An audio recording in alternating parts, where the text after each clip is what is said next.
Recently, I did a podcast about the questions that most new writers and then just a bunch of different writers tend to ask about writing. As a writing coach, I see some of these same questions come back time and time again. And one of the big questions is, what are some of the bigger writing mistakes that writers make that can kind of ruin your book? So I thought I would talk about this, not to be negative, but to be positive, because here's the thing. Writing mistakes are challenging, they're a problem, they impact reader experience, but you know what? We're all going to make mistakes. So in this episode of the How to Be an Author podcast, I'm going to talk about some of the mistakes that are not optimal to make, but also really nitty-gritty stuff on how to fix them and how not to feel so bad about them so that you can keep learning and improving, because that's what being a writer is about. And then next week, I'll probably talk about some of the mindset mistakes I think that really, really hold writers back as well, because writing and having a successful writing career isn't just about how you write. It's also about how you think and what you do. It's about the information that you know, it's about the mindset that you have, and it's about being a dang entrepreneur. We all have to do it. And I know it's not always easy, but it's so much easier to promote and market your own books when you know that you didn't make some key mistakes that kind of ruined it and are ruining the experience for your readers. So let's get started on common writing craft mistakes and how to feel better about them and how to fix them fast. If you're a writer dreaming of becoming a successful author, join me, writing coach Karena Akhavein, on the How to Be an Author podcast, your weekly source for writing information, inspiration, and motivation. Hey, welcome to the How to Be an Author podcast. I am your host, writing coach Karena Akhavein, Ph.D. I might have a Ph.D. in literature, but I like to keep things simple when it comes to real concrete ways to make your writing and your writing career better. So let's talk about those writing craft mistakes that many people warn against and that you're afraid are going to ruin your book, and they will temporarily. But we are definitely going to have an easy fix for most of these for you, and I'm going to help you to feel a little bit better. So why are writing mistakes such a big challenge for writers? Because number one, it's the impact on the reader experience.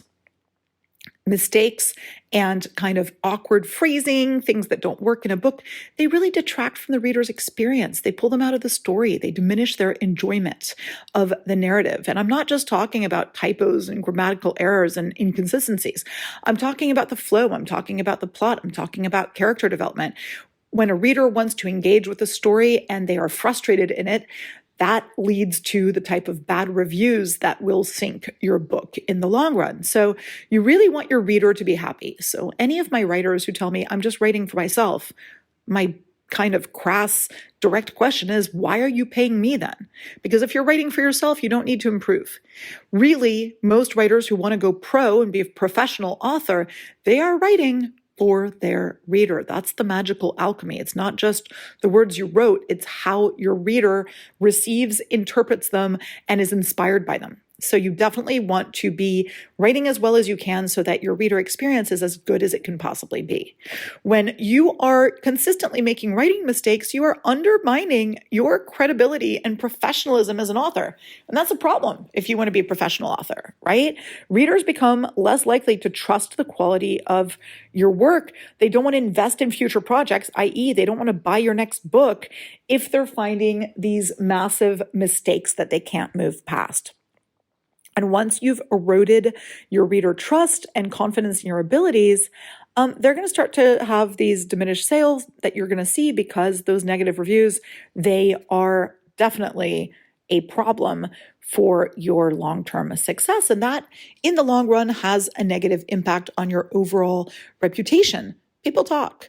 Publishers, agents, fellow writers, they are going to start to talk, and your opportunities for being published or for collaborating with other writers are going to be diminished as well. So that creates a substantial barrier to success. And I'm all about helping you to succeed as a writer. You definitely want to produce the kind of work that people are going to like, recommend, pass on to friends, recommend for their book club. All of those things are crucial. So the good part is that we all make mistakes, and recognizing and learning from them is essential in honing your writing skills and developing your voice. So let's not worry about all of that. Let's just talk about some of the main mistakes and how to fix them. So very quickly, just so we de-dramatize these mistakes, I'm going to make sure that you understand that everyone makes these mistakes at some point. And there are valid reasons why writers are making these mistakes. And, you can definitely be making this mistake 1 minute and then fix it more easily than you think. So we're going to be touching on things like a lack of planning or outlining. That's kind of a mistake, and I'll tell you why and what that does. We're going to be talking about character development mistakes, overwriting or underwriting, lack of conflict or tension, pacing, and dialogue. Those are going to be the ones that we're touching on today. And then next week will be more of the mindset and business mistakes that writers make. So let's start with this failure to plan or outline your work. Some writers tell me straight out that they don't do this, and they have their reasons for it, right? Many writers like to write by the seat of their pants because they enjoy that sense of spontaneity that comes from writing by the seat of your pants.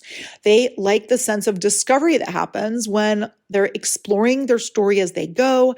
They're allowing the plot and the characters to develop organically.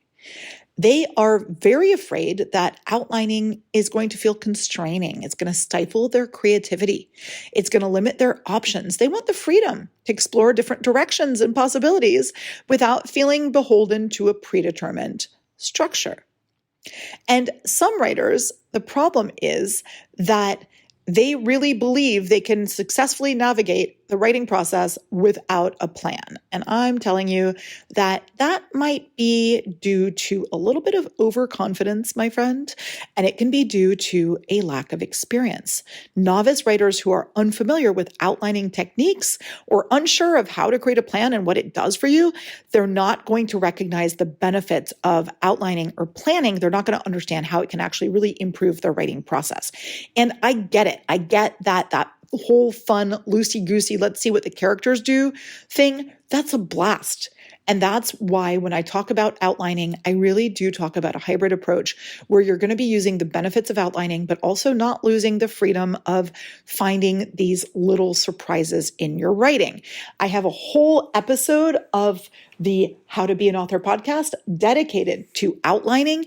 And also when you take my course From Idea to Published in 6 months, you're getting a masterclass in outlining, and it's not as hard as you think, and it's definitely worth it. So you're going to want to go check on those resources. But let's talk about the pitfalls of writing without a plan. First of all, it can inadvertently lead you to inconsistencies in your plot, in your character, in world building, and this confuses your reader. It also can yield a lack of direction, right? You've got a meandering plot. You've got a lack of focus or purpose. You've got characters running all over the place, doing things that doesn't really, kind of contribute to their character growth. All of that is a problem when it comes to a story, because when people are reading a book, they need a plot that is tight. Actually, they need character growth that happens. They need certain elements. And if they don't have those elements, they're going to think that the story wasn't good. Also, sometimes I'll write, some scenes without too much of a plan, but then I'll go back and I'm going to create an outline from what I have and then start writing in a way that has more direction, because writing without a plan results in a horrific first draft. These drafts require extensive revision and rewriting to bring coherence and structure to the story. And I know that so many of you fight me on this. You're like, oh no, I heard about this writer. They totally wrote the whole thing without a plan. It was all in their head. Great. You're talking about a genius. I hope that you're a genius too. But more often than not, in 99.99% of writers, having a plan is key. And oftentimes when you're writing by the seat of your pants, you're going to have writer's block because you're like, ooh, where does this go next? Believe me, even when I'm coming up with my outline, I have problems where I'm like, ooh, what goes next? But it's so much easier to figure that out when you're looking at an overall plot that you've sketched out in its main points that you can see at a glance rather than having to flip through your whole manuscript. You have a lot less writer's block when you have this at least loose framework, right? So some writers resist the detailed outline, fine, but you can still benefit from creating a loose framework or roadmap for your story. Just key plot points, character arcs, thematic elements, etc., things that are going to provide some guidance while still allowing for flexibility and spontaneity. And I think that's really, really important. So you want to be able to, set these goals when it comes to your plot so that you have the milestones so that you know how you're doing. All of that's really important. And I think that also embrace the second outline, which I talk about in my episode on outlines and which I discuss in my course. So that's really, really important. And I hope I can convince you, because not planning appropriately, you're actually setting yourself up for, if not a full-on mistake or problem, at least for a lot of bother that you could have avoided. Now let's talk character development. So many books fall flat because the reader feels like there wasn't enough character development. And how does that happen? This happens very often, especially in genres where the writer's prioritizing plot over the character development. They're basically viewing their characters as vehicles to drive the story forward. And as a result, they're neglecting to fully explore their characters' inner lives, their motivations, and their growth arc. And listen, in some genres, that's kind of expected. But no matter what, even if you're writing an action thriller, having a little bit of character growth and having a character that we can really kind of identify with or empathize with, that actually enriches the experience. Now, many times writers struggle to fully understand their characters or empathize with their experiences themselves. Like, they don't even know really, who is my character? And I'll see writers who are writing about their character and all of a sudden their character will do something. And I'm like, wait, why did your character do something? Because from what I know about your character, they would never do that. And I feel like the character is kind of disconnected from the original vision that the writer had for them, or from the role that they're supposed to have in the story, right? So it's important for you as a writer to understand your character, who they are, what their role is in the story, what they would and wouldn't do, how they need to change. All of those things are crucial for you to understand so that you can communicate that to the reader. And I get it that sometimes, you've got this pacing and you want things to be exciting. And so you're kind of opting for more superficial or cliched characterizations rather than investing the time or effort that it takes to create these complex multidimensional characters, because you're like, I've got so many plot points and I need to fit them in and I only have so many words. How can I do this? And that's when I tell people, keep it simple. You don't need as many plot points as you think. You need the emotion, you need the character growth, you need us to get into that character's head. Like, think about what happens to you in your life that's important. It's not that much, really. Like, the things that actually matter, there's so much busy stuff going on. I don't want to read about the busy stuff in your book. I want the things that contribute to development and to moving the story forward. So oftentimes, novice writers are unfamiliar with the techniques that are used for character development. They don't know how to integrate character-driven elements into their storytelling, and that's okay. There are things that you can do to fix that. First of all, create detailed character profiles. Take the time to create a character profile for each major character in your story. What makes them tick? What's their background? What are their motivations, their goals, their fears, their strengths, their weaknesses, their relationships? How do they look? How do they act? How do they sound? Who are their parents? Right? You don't need to write all of this into your story, but it's good to know. It really helps to give your characters a feeling of depth and complexity. And remember, again, don't tell me, show me. Show me who your character is through their actions, their dialogue, their interactions with others. This is what is going to bring your characters to life. And give them agency. They have to have, the desire and the ability to take action that drives the plot forward and shapes their own destinies. So many young writers I know, they write these really passive or reactive characters that have friends kind of deciding things for them, or they're just reacting to events happening around them. And they don't really have any autonomy. It's kind of like, oh, what should we do? Okay, let's do this. No, your protagonist is the main actor. Does that always happen in real life? No. But, when you've got a main character who doesn't have main character energy, we are losing a lot of interest. And so definitely listen to my podcast about writing strong characters that have main character energy.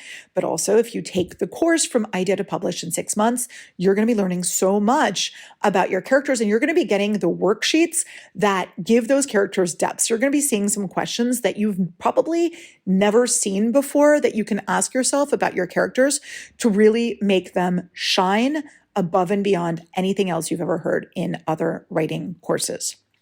And again, remember that your characters have an arc, growth, change, evolution as they confront their inner demons, as they learn from experiences, as they have to go through adversity. Their actions have consequences, right? And things that happen have consequences. Remember that. Remember their backstory. They didn't come fully formed into this story. They have a backstory. You're not going to info dump it, and you're not going to make it cliche, but that backstory is important in how they are today. And remember, monologue, dialogue, all of these things are crucial in seeing who your characters are. So remember that your characters are really one of those things that people fall in love with in your story. It's not just the plot. So they're super important. They're not just plot carriers. They are a crucial, crucial element. Now, many times I'll have authors who have the wrong balance. They'll overwrite or underwrite. And this is a challenge because, you sometimes are going to get really into something, and all authors have their strengths and weaknesses. They've got the things they like to write and things they don't like to write as much. I had an author who loved description and purple prose, just the type of flowery, extravagant language that draws attention to itself rather than serving the story. And yeah, it's really beautiful. But at some point I was like, please, before you describe every detail of a scene, before you have 10 paragraphs about the setting, what's happening? Why is this setting important? Why is this description important? It's bogging down the narrative and it's slowing down the pacing. And, repetition also not really needed. Trust your reader to understand key points, but also you need to give them enough of what they need to know. They can't be guessing things. When you're thinking of scene setting, what are the crucial things for me to know? What are you giving your reader so that they can imagine the scene and you're not hitting them over the head with where we are? You're not info dumping, and, you're not spelling out too much, right? You're leaving room for subtext, but your description still has sensory detail. It still has the stuff that your reader really needs to visualize the word of your story. And also, your dialogue is going to be revealing things. You're going to have emotions for your characters. When things happen, they take the time to react, to digest what happened, to have an effect, because the stakes of things feel really tiny if your characters don't have an emotional reaction to what's happening or to what might happen. So if your pacing feels rushed, if your work feels too surface level, if things feel frenetic, this can indicate that you are underwriting as well. So slow down. Give moments of breathing time where your readers can have things resonate with them, right? If your writing feels like it's bare bones, is lacking in detail and texture, maybe you are underwriting. So look for opportunities to enrich your prose a little bit. And remember, it's a balance. And this is one of the great places where you can ask your beta readers, am I doing too much or too little? Do you feel that you're getting those details that make it interesting, or am I beating you over the head with them? Now, another thing that writers have massive problems with, that they struggle with, one of the big mistakes they make is that they don't have enough tension and conflict. And when I tell many writers this, they balk and they say, I don't want my characters to be unlikable. I don't want my story intense. I want it to be a relaxing read. They want to prioritize harmony and positivity over dramatic tension. And yes, I get that. But when I've had writers who are like, no, I want a peaceful read.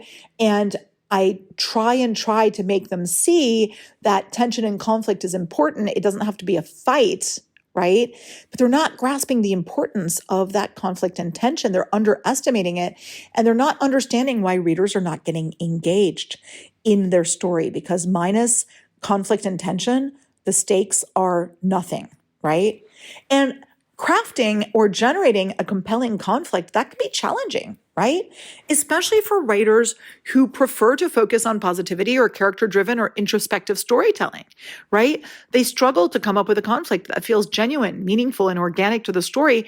Conflict is driving your story, and to drive your story, it needs to be right. You can't have some weird external conflict that doesn't actually feel like it's a struggle for your characters and your plot.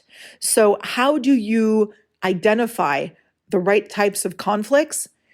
Identify what is going to really impact the stakes, right? What are the consequences of failure for your characters?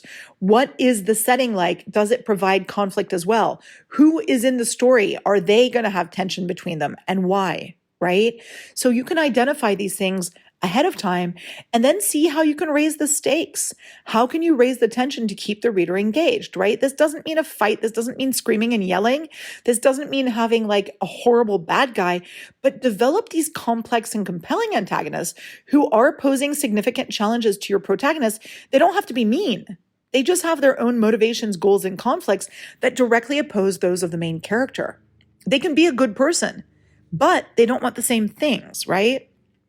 So that's kind of crucial. And then when you're escalating this tension, show, don't tell, right?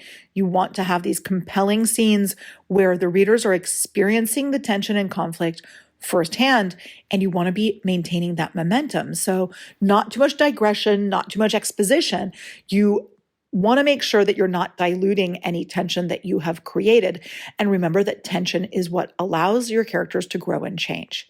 So you want to do that. And I talked about pacing several times in this podcast episode. Why do writers so often have problems with pacing? Well, let's circle back to the beginning.